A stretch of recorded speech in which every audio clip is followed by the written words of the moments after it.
WWE വളരെ പോപ്പുലറായ താരങ്ങളിൽ ഒരാളാണ് ജോൺ സീന. ജോൺ സീന ആരാധകരെ സംബന്ധിച്ചിടത്തോളം പ്രയാസകരമായ വാർത്തയാണ് ഇപ്പോൾ പുറത്തുവരുന്നത്.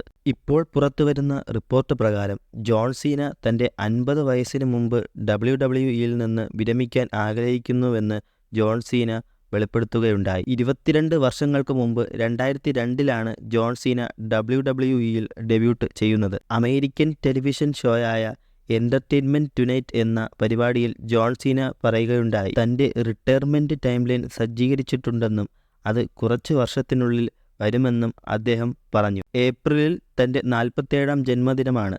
പിന്നീട് അടുത്ത 3 വർഷത്തിനുള്ളിൽ WWEയിൽ നിന്ന് അദ്ദേഹത്തിൻ്റെ വിരമിക്കൽ പ്രഖ്യാപനം ഉണ്ടായേക്കും എന്നാണ് റിപ്പോർട്ടുകൾ സൂചിപ്പിക്കുന്നത്. പിന്നീട് തൻ്റെ സിനിമാ കരിയറിനെക്കുറിച്ചും അദ്ദേഹം പറയുകയുണ്ടായി. WWEയും സിനിമയും ഒരേ സമയം കൈകാര്യം ചെയ്യാൻ ബുദ്ധിമുട്ടാണ് എന്നും അദ്ദേഹം കൂട്ടിച്ചേർത്തു. ആർഗൈൽ എന്ന ചിത്രമാണ് അദ്ദേഹത്തിൻ്റെ അടുത്തതായി ഇറങ്ങാൻ പോകുന്ന സിനിമ. ഒരു കാലത്ത് WWEയുടെ ഫേസ് ഓഫ് ദ കമ്പനിയായിരുന്നു ജോൺ സീന. WWEയുടെ പോപ്പുലാരിറ്റിയിൽ വളരെയധികം സ്വാധീനിച്ച ഒരു താരം കൂടിയായിരുന്നു ഇദ്ദേഹം. വീഡിയോ ഇഷ്ടപ്പെട്ടാൽ ലൈക്ക് ചെയ്യുക. ഇതുപോലെയുള്ള വീഡിയോകൾ നിങ്ങൾക്ക് ലഭിക്കുന്നതിനായി ചാനൽ കൂടി സബ്സ്ക്രൈബ് ചെയ്യുക.